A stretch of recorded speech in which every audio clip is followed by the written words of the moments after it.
consider what it means to document our lives versus living through documentation.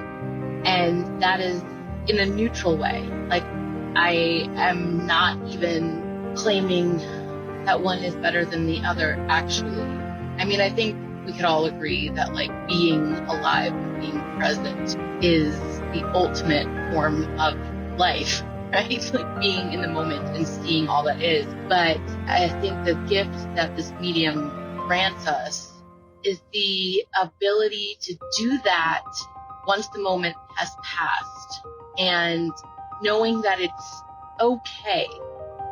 Help Me See is a podcast that redefines the word vision through vulnerable and real conversations, my own private introspective ramblings about the things that I think about in the wee hours of the morning, and my deep core belief that your nothingness is your everything, and all you have to do is see.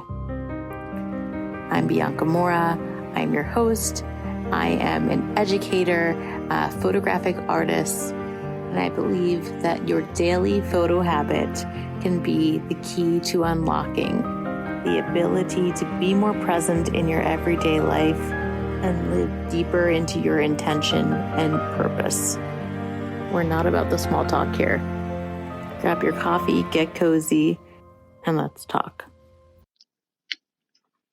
Hello, and welcome to another episode of Help Me See. Today, I'm coming from you leaving my son's daycare parking lot and freshly returned from a trip to Sedona.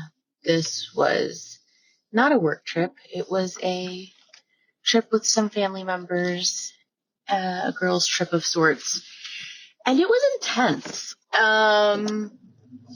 One, it snowed, like snowed in Sedona, like not a dusting, like there were a couple inches of snow on the ground. It was crazy.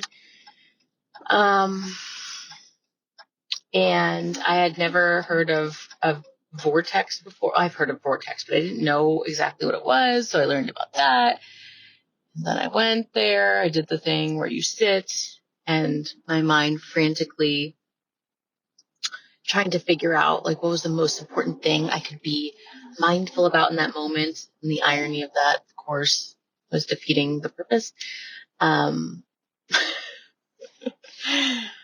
But something that I wanted to bring forth today is last night I had given my partner my camera just to, like, scroll through some of the pictures so he could see where I was and, you know, some of the things that happened during the trip. And he was paging through the photographs on the phone or on my camera. I can't speak today. I don't have enough coffee yet. And he goes, it's like looking through your brain.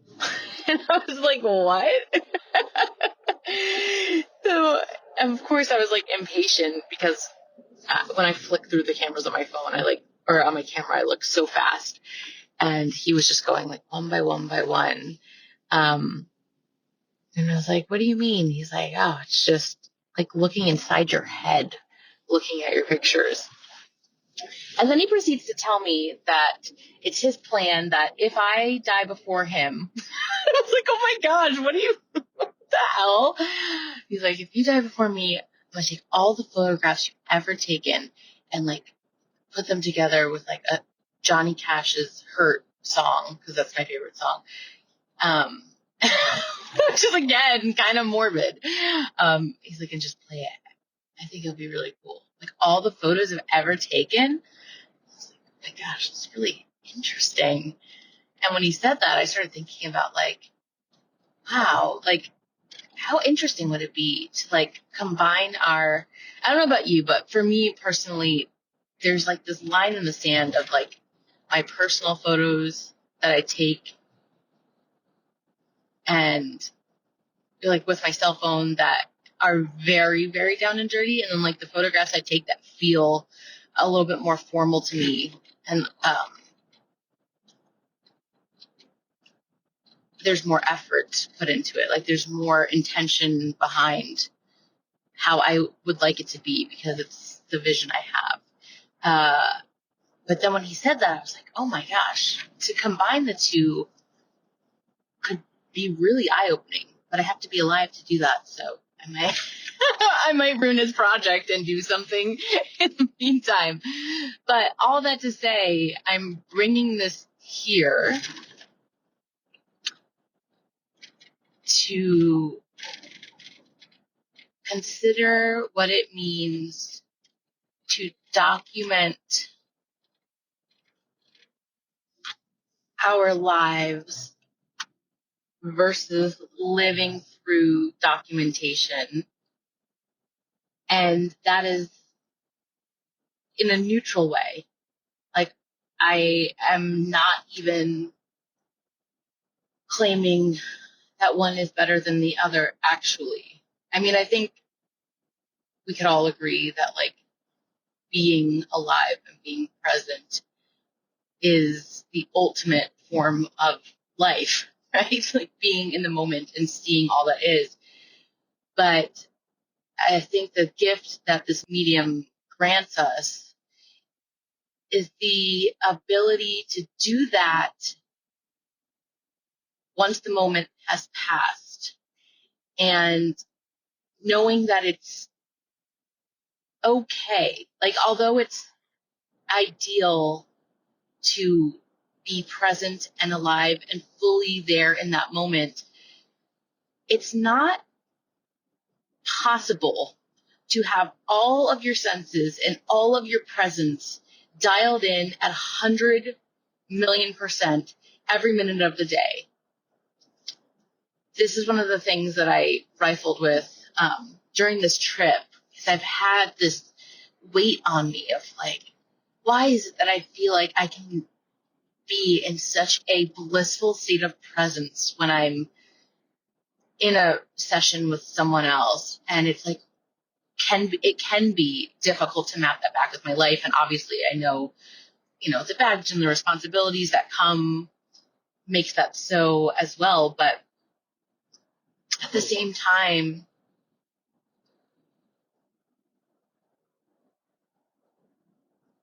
adding that pressure is not helping the situation.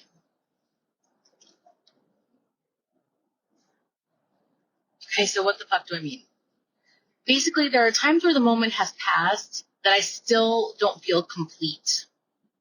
So I've come back from Sedona, and yes, there were experiences of deep presence, but then there were also experiences where it feels like there's like a cloud over my head that has yet to be processed. It's like like when you're offloading pictures to your computer and it's in the process of doing so, but it's like stuck and you're like, is this moving? Why is it still there? But when I have photographs to look back on, to refer to, I can revisit my state of consciousness and go back to that place, go back to that state of mind, go back to that feeling, and just be there and take what I need from it, take what I want from it, decide what I want it to mean, decide what I want it to not mean. There is a freedom and a choice to revisit and to change our minds and to continue the interaction and the moment and the processing of something through the images that we keep of it. And it's an echo chamber for really what's always available to us in life, to make a new decision. Like if I took an image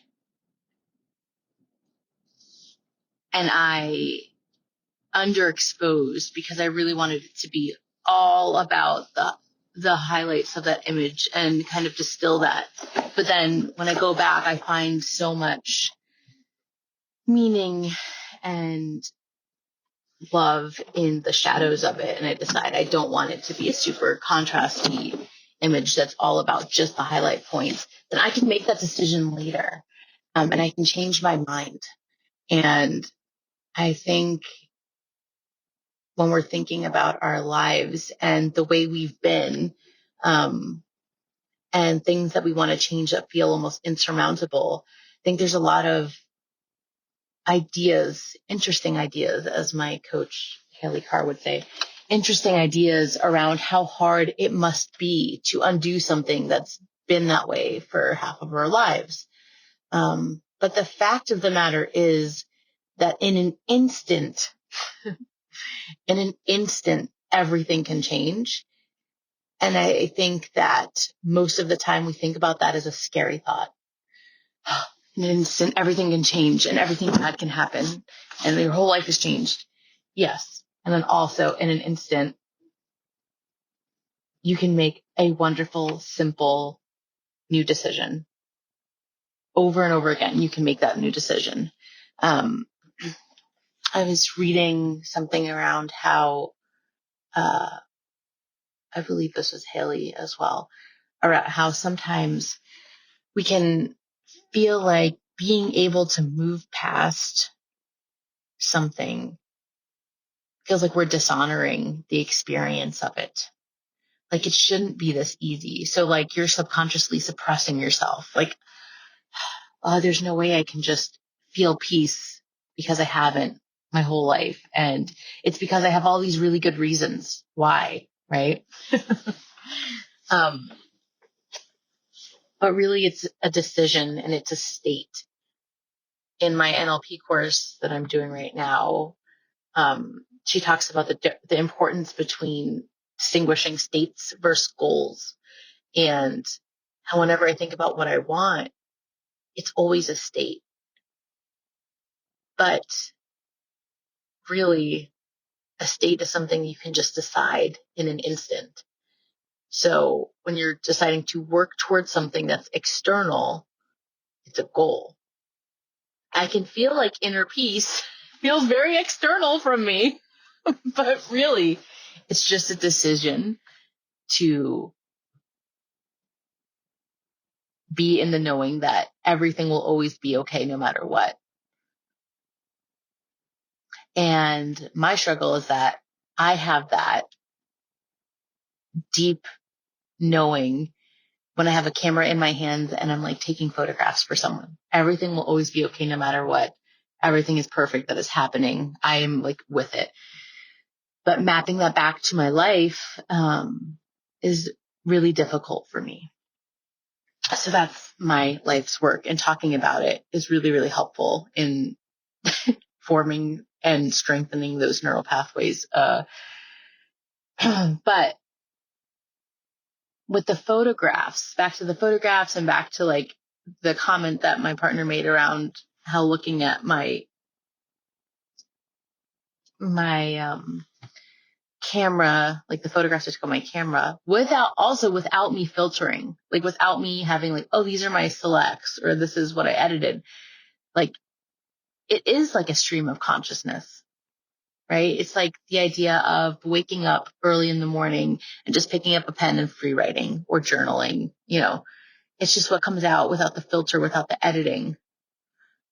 And there's value to be gained from that.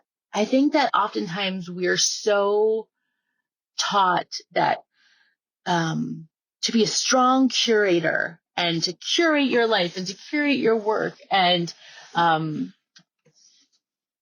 the curation of a set of images can make or break a project and blah, blah, blah, blah, blah. And I love interesting curations. I love the intention and the meaning that comes from doing that, from deciding what you want to juxtapose from here or from there.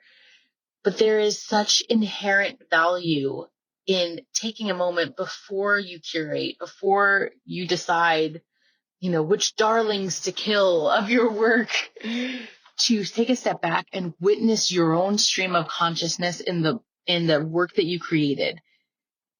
Not like just the good pictures.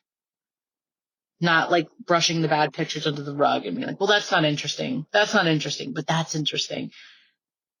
What's not interesting about the pictures that you don't like? What don't you like about them? Because that will serve you just as much as the ones that you decide really speak to you. Right now, I have a couple sets of photographs to edit, to process, to just dive in on.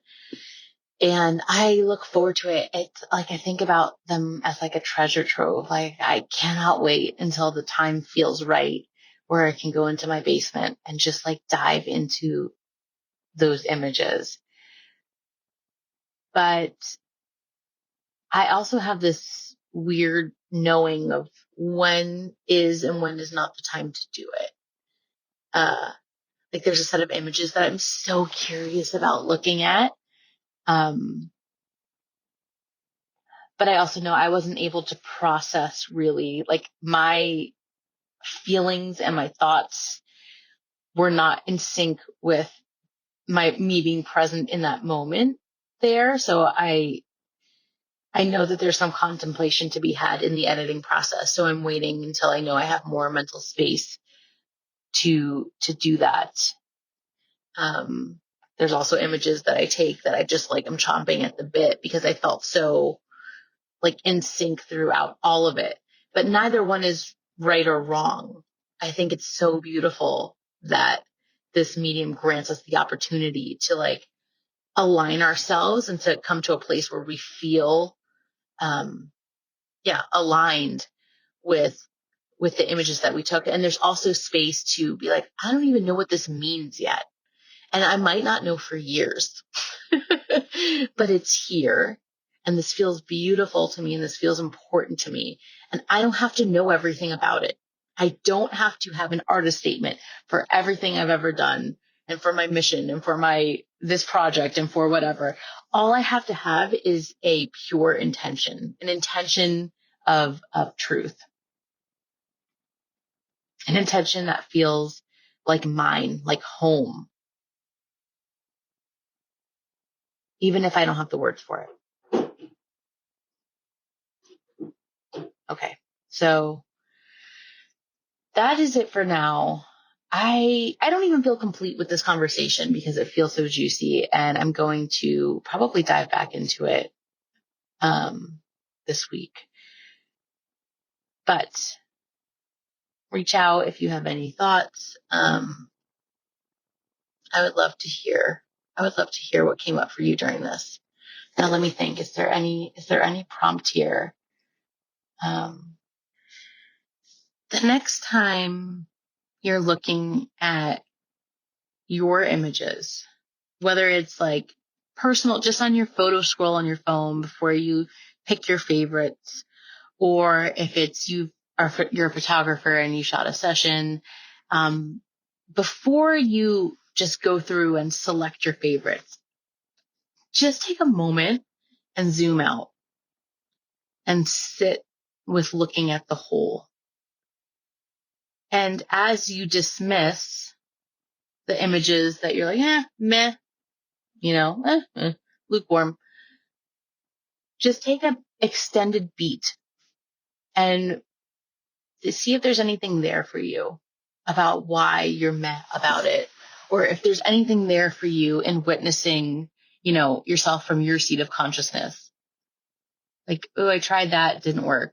Why don't I think that worked? Or,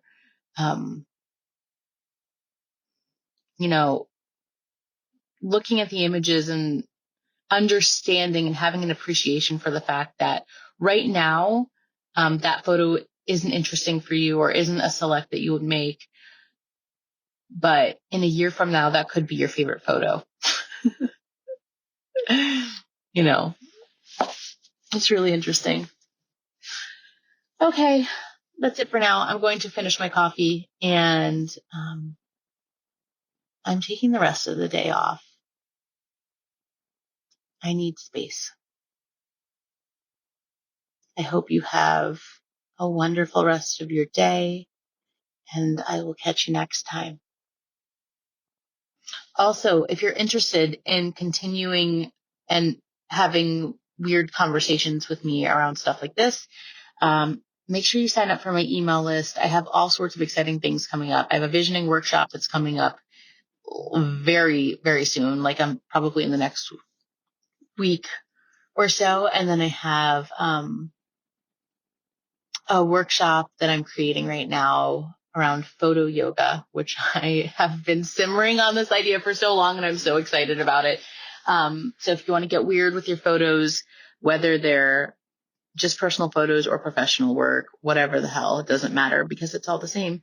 Sign up. I will put the link in my show notes so that you can be updated whenever I'm hosting one of these events online so we can join and talk and be weird together. Okay. Catch you next time. If you enjoyed this episode and want to get in on actual conversations with me, join the Help Me See podcast private Facebook group. Every Friday at 12 p.m. Eastern Time, I'll be hopping on live for Q&A on the latest episode and for free consulting if you need a bit of help thinking about ways to save your memories. Did you get something out of this episode? I really, really, really hope you did, and I would love to hear from you. I'm on a mission to empower you to feel peace knowing that you are not missing your life. One of the best ways that you can support me is leaving a review, and honestly, I'd rather hear about the memory you saved because of this podcast rather than any kind of accolade. Tell me how this podcast has impacted you. And 1, I'll probably cry. And 2, I'd love to give you a shout out on the show. Take a minute and head out to the link in the bio to write a review now on the podcast.